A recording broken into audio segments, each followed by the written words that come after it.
Assalamualaikum warahmatullahi wabarakatuh. Kekerasan dalam dunia pendidikan adalah fakta yang sudah sering terjadi. Selama ini, ketika kita berbicara mengenai kekerasan pelajar, topik yang sering muncul adalah tentang tawuran pelajar. Padahal sebenarnya ada bentuk lain kekerasan di sekolah yang jarang muncul di permukaan namun memiliki dampak yang lebih serius, yaitu bullying. Bullying sendiri memiliki dampak merusak sistem pendidikan kita. Contohnya dalam sisi fisik maupun psikis. Dan yang lebih pentingnya lagi, bullying dapat merusak identitas negara kita. Di sini kita akan membahas bullying bersama saya Endah Nurlailatul Solihah dalam acara Satu Forum untuk Indonesia Madrasah Aliyah Wahid Hasyim Yogyakarta, Indonesia Bebas Bullying. Di sini sudah hadir teman-teman kita dari Madrasah Aliyah Wahid Hasyim. Pagi Aziza. Pagi Isna. Pagi Nisa. Selamat pagi semuanya. Pagi. Sebelum kita lanjut diskusi ini, mari kita pahami dulu mengenai pengertian bullying. Kita mulai dari Azizah. Menurut Anda, bagaimana pendapat Anda tentang pengertian bullying sendiri dan hal-hal apa yang menjadikan bullying itu terjadi? Terima kasih untuk Mbak Endah atas kesempatannya. Nah, menurut saya, bullying itu adalah sikap yang ditunjukkan seseorang untuk menunjukkan bahwa dia itu berkuasa. Nah, saya juga pernah membaca artikel dari Fakultas Psikologi UII. Dan kata bully di situ secara harfiah di situ tuh artinya tentang mengusik atau mengganggu orang yang lebih lemah. Kemudian untuk kata bullying itu menunjukkan sikap agresif seseorang terhadap orang lain yang dilakukan secara berulang-ulang yang bertujuan untuk menyakiti entah itu secara verbal maupun secara fisik. Nah, contoh dari secara fisik itu bisa memukul, mencederai, dan menampar. Dan untuk secara verbal itu bisa mengolok-olok, mencaci, dan memaki. Nah, dalam hal ini bullying di lingkungan sekolah itu sering dilupakan. Padahal kasus ini tuh sangat berpengaruh entah itu dalam jangka panjang maupun jangka pendek bagi para korbannya. Menarik sekali bukan yang dibicarakan oleh Azizah. Saya sangat sependapat dengan apa yang dikatakan oleh Azizah bahwa bullying sendiri dapat memiliki pengaruh besar dan berkelanjutan. Selanjutnya saya ingin bertanya kepada Isna. Menurut Anda, apakah faktor-faktor yang disebabkan oleh bullying dan apakah faktor-faktor itu masih relevan? Terima kasih kepada Mbak Moderator yang telah mengizinkan saya untuk berbicara. Menurut saya, bullying sendiri adalah salah satu perilaku dari agresi, yang perilaku tersebut menyakiti orang lain baik fisik maupun psikis. Nah, faktor-faktor terjadinya perilaku agresi sendiri ada beberapa macam. Yang pertama adalah faktor biologis atau faktor genetik yang biasanya diturunkan oleh orang tuanya. Dan yang kedua adalah faktor lingkungan. Faktor lingkungan ini sangat berpengaruh besar terhadap terbentuknya perilaku agresi. Faktor lingkungan terjadi di keluarga maupun di masyarakat.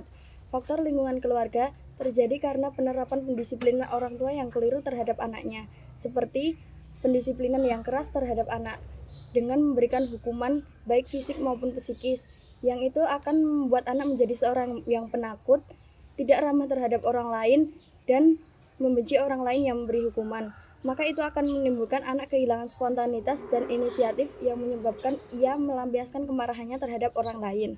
Faktor lingkungan kedua adalah faktor lingkungan masyarakat. Pergaulan anak dengan teman sepermainannya dapat mempengaruhi terbentuknya perilaku agresi. Perkumpulan anak dengan teman sepermainannya, maka disitulah juga terkumpul beberapa sifat anak yang anak tersebut tidak bisa menyaring beberapa sifat yang masuk pada dirinya, termasuk agresi. Sama yang terjadi di lingkungan anonimitas yang biasa terjadi di kota-kota besar dengan berbagai suara, cahaya, atau informasi yang biasanya itu kurang valid. Itu akan menjadikan anak kelebihan rangsangan, maka itu akan membentuk anak menjadi pribadi yang anonim atau bertindak semaunya sendiri. Dan itu menurut saya masih relevan sampai sekarang. Dan menurut Anda, apakah broken home itu juga mempengaruhi bullying yang terjadi saat ini? Menurut saya, broken home bisa memicu terjadinya bullying karena broken home sendiri bisa mengakibatkan permasalahan kejiwaan dan psikologi sang anak. Karena rasa takut dan kecewa sang anak membentuk mereka menjadi seorang yang bermasalah dan itu menjadikannya alasan untuk menyakiti orang lain. Oke, jadi sebenarnya bullying sendiri merupakan faktornya bisa dari keluarga atau dari masyarakat sekitarnya ya. Saya akan melanjutkan pertanyaan kepada Nisa. Menurut Anda, apakah yang menjadi dampak bullying sendiri, dan apakah dampak dari bullying itu memiliki pengaruh yang sangat besar? Menurut saya sendiri, dampak dari bullying itu berdampak bagi korban, pelaku, maupun lingkungan sekitar. Nah, dampak bagi korban sendiri itu mempunyai efek dalam jangka pendek dan dalam jangka yang panjang.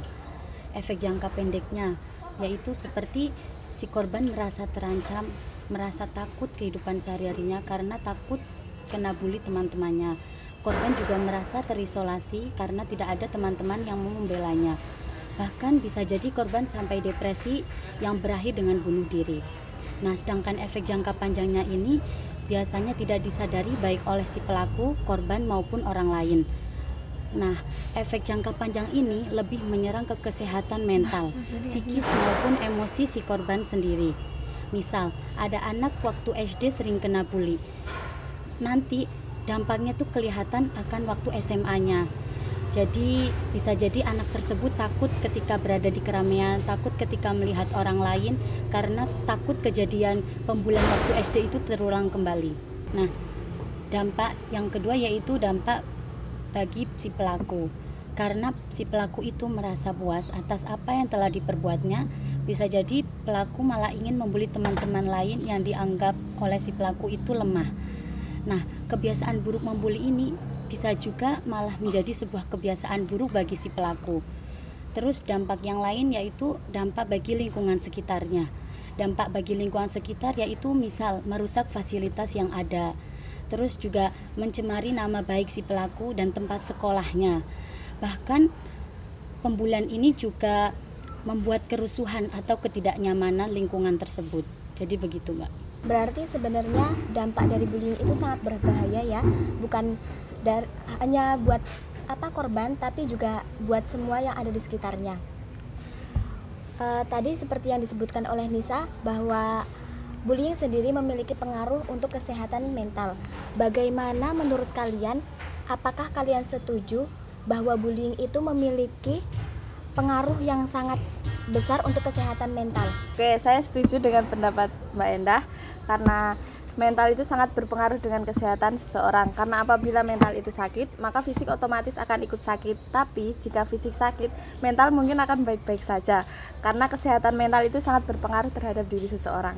Tapi saya kurang setuju dengan pendapat Mbak Aziza, karena jika si korban bully tidak merasa dirinya tidak sedang dibully, dalam istilah dia tuh cuek, maka itu tidak akan merusak kesehatan mental, terlebih jika si korban memiliki mental yang kuat. Berarti upaya untuk mencegah bully itu sendiri kita harus menguatkan mental terlebih dahulu ya. Selanjutnya kepada Nisa, saya ingin bertanya, bagaimana sikap Anda ketika Anda sendiri yang dibully? Ya, jadi menurut saya ketika saya sendiri kena bully misalnya, jika saya kena bully secara verbal, misal saya diolok-olok, saya dicaci maki, mungkin saja saya akan merasa bodoh amat.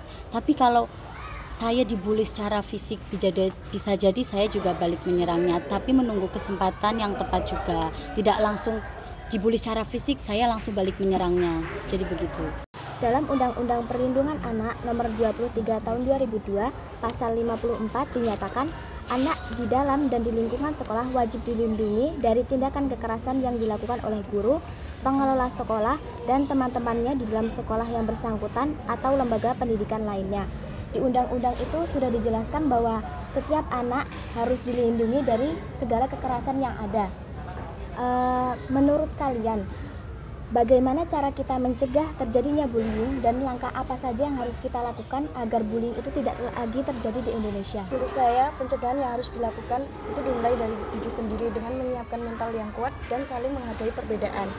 Dan pencegahan bullying di lingkungan pendidikan adalah salah satunya dengan mengubah cara mendidik dan memperlakukan siswa. Misalnya, guru memberikan penghargaan terhadap setiap usaha siswa. Jangan pernah menyalahkan para murid dan menghindari memberikan hukuman. Jadi guru itu selalu memberikan apresiasi terhadap prestasi yang selalu siswa dapatkan. Dan yang penting tuh guru tuh selalu memberikan nilai positif agar siswa itu tidak merasa tertekan. Ya, tapi jika menurut saya sendiri, saya juga punya langkahnya dan juga punya solusinya. Ya, dari diri kita sendiri. Kita selalu menjadikan orang lain terhormat, sehingga orang lain juga merasa tidak merasa bahwa harga dirinya rendah. Dalam dunia pendidikan sendiri, cara pencegahannya yaitu dengan membangun jejaring komunikasi yang aktif dengan para orang tua. Langkah yang bisa dilakukan sekolah yaitu salah satunya membuka hotline sekolah yang bisa dihubungi orang tua setiap saat. Peningkatan kualitas komunikasi ini setidaknya bisa meningkatkan partisipasi dan kedekatan orang tua dengan sekolah, yang pada akhirnya juga adalah kedekatan komunikasi antara orang tua dengan anak-anak mereka, sehingga ketika anak-anak mereka mendapat masalah, anak-anak mereka bisa saling mencurahkan masalahnya kepada orang tuanya. Jadi begitu. Nah, kalau menurut saya, cara pencegahan bullying itu bisa dilakukan dengan kampanye anti bullying. Nah, kampanye itu dilakukan dengan langkah membuat poster-poster anti bullying dan membuat pentas seni atau apapun yang tema sentralnya itu adalah bullying. Nah, dari media itu tuh bisa mengalihkan murid untuk ke hal-hal yang positif. Nah, di Indonesia itu ada salah satu gerakan anti bullying di Indonesia, itu ada salah satunya namanya Sudah Dong. Nah, gerakan itu tuh yang menggerakkan itu anak muda. Nah, salah satu visi gerakan itu tuh pengen mengurangi kasus bullying di Indonesia, entah itu di dunia sekolah maupun di dunia cyber. Jadi kesimpulan dari diskusi kali ini adalah bullying itu merupakan tindakan kekerasan karena adanya ketidakseimbangan antara pelaku yang lebih kuat dan korban yang lebih lemah. Penyebab utama bullying sendiri itu bisa terjadi karena keluarganya atau lingkungan masyarakat sekitarnya. Biasanya bullying sendiri terjadi karena keinginan pelaku untuk menunjukkan kekuasaannya. Nah, dampak dari bullying sendiri salah satunya adalah dapat merusak kesehatan mental. Bullying sendiri biasanya terjadi karena adanya rasa iri dari pelaku terhadap korban yang dituju.